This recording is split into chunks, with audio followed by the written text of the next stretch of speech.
So this is a tiny little galley kitchen in California. $100,000 for a kitchen remodel. The nice thing about this, and Jeff mentioned it in his data layers, we have licensed data from, you all familiar with Remodel Magazine? The National Association of Realtors did a study with Hanley Wood, who is the publisher of the Remodel Magazine, and licensed this information that provided regional values for remodel projects and gave us a great database to start with. What we've done, though, is we've taken that even further and refined it at the zip code level. So this will tell you that that $100,000 remodel in San Jose might be worth a completely different amount than a $100,000 remodel done at the same time in San Francisco. Same thing in every local market, so it's refined down to the zip code level. So that $100,000 kitchen remodel makes an $83,000 difference in the price of the house. And then as Ron goes back, you'll see that it's now incorporated into the newly revised RDM. One more area. Everything can't be expressed in numbers. There's a lot of subjectivity in your jobs. And so what we've done is to create this set of sliders that allow you to go in and sort of use your, maybe a little more, maybe a skosh this, to help identify those more subjective areas that have a significant impact on the value of a property. For example, the first one is, what is the first one? Local market. Well, you know, obviously, if the market's hot or not so hot, that's going to affect the value of your home, particularly if the buyer or the seller wants to sell quickly. So you move these sliders back and forth, and as you move them, you'll see that the value on the bottom of the page, again, adjusts in real time. And that is, again, reflected in the RVM. This is kind of Zip code level. Zip code level, again. So, this is way cool. You like it? Yes. But it's only for you. Beautiful. Darn.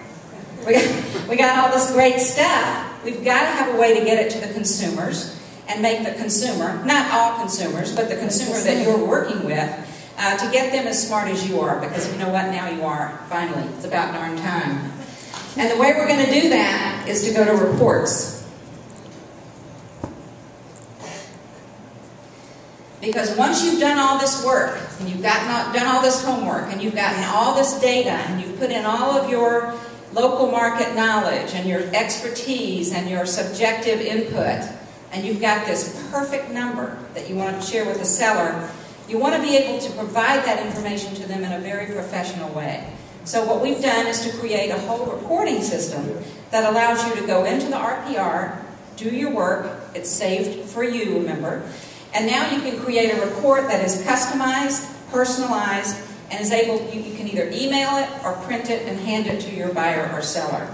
This is a 20-page report designed for a seller that shows you all the information that we have in the database in an incredibly professional manner. And as you are able to then provide it to your consumers and convey your expertise and professionalism through this report. Cool. Fantastic. The last page on Snellcore, I'm going to finish this. Are you guys excited? Woo! Okay, I'm going to finish this up because I want you to see the charts and graphs, which is, again, another incredible tool to let you sit down with the buyer or seller and in a very professional way point out trends, issues, concerns, relative comparisons. And you know what? You don't have to go to 47 sites and do this nights and weekends. You click a couple of buttons on the RPR and it does the work for you. And that's the whole objective here. What's Q-score? Q-score is one of those things I wasn't going to talk about. but I will. We thought, and our advisory board sort of led us down this path, that there's an incredible need and a high value for understanding how many times listings are viewed across the whole internet. There are many tools and services that tell you viewership site by site. So I think Realtor.com can tell you how many times they're viewed on Realtor.com. Some of your listing syndicators can tell you how many times they're viewed on places where they send the data, but nobody really has the whole picture. So we came up with this concept of Q-score that allows us to provide the MLS with a tag. They put that tag in their MLS database and it gets distributed with every feed the MLS sends out So if your IDX systems, if they distribute listings to Realtor.com or Cyberhomes or HomeGain or wherever they send the listings, then every time that listing is viewed in whatever website that is, a counter goes back to RPR. So we're able to tell you, and this concept of Q-score is, I don't know if you guys have any entertainment people in your families, but Q-score is a measure that the entertainment industry uses to measure popularity. So we'll probably get a better term for this, but this is the idea. So what we plan to do is to post the Q-score, and it'll be done in a way so that you have a relative perspective when you look at the listing on the site as to how popular it is. But we'll also then provide all of these statistics to the multiple listing services, and they can share those back to the brokers and agents in whatever way that seems appropriate. Brokers get really excited about this because it's a way for them to look property by property at viewership.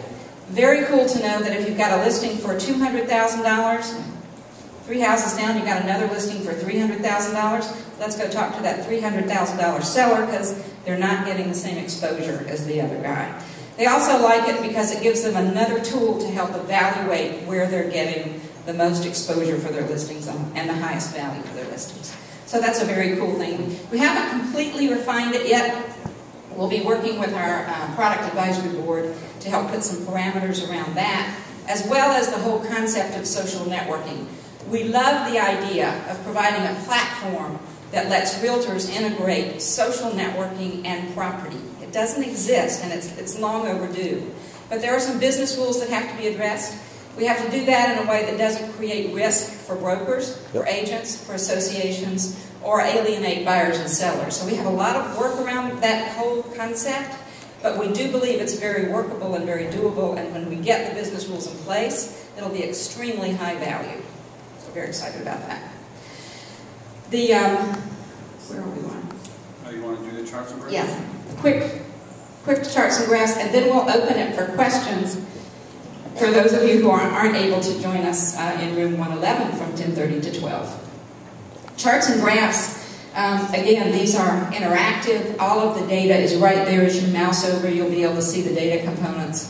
And this helps you compare your property to practically every other valuable component that you can imagine. You can compare listings to inventory. You can get information about distressed properties in an area. There are even charts and graphs on the site that allow you to project trends on prices and all those kinds of incredibly amazing research things. It is an amazing compendium of data. It is extremely well presented, and I think you'll find it an incredibly valuable tool, and we cannot wait to bring it to the state of New York. So thank you guys all very much. I'd love to answer questions if we have time. Also, my wingman here, Ron France, lives about 2 hours from here. He's here local in New York. And he will be the person who is your point person for working with your local association in MLS to get information to you about the tax data, the launch, and work with your committees as you evaluate this incredible opportunity. Okay, so we have 5 minutes. Yes, ma'am. I was able to attend the presentations in San Diego and in Washington, similar to what you did today. 2 issues came up during those presentations. It's our understanding that the RBM is going to be made available to various quasi-governmental agencies, for instance, like COD or Fannie Mae. You explained very clearly here that our local input into that valuation stays in our model. All they will be getting is the generic RVM.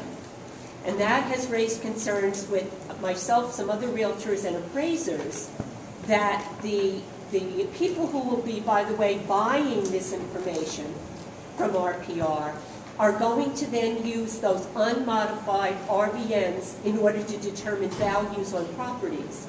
That was the first issue. The second was that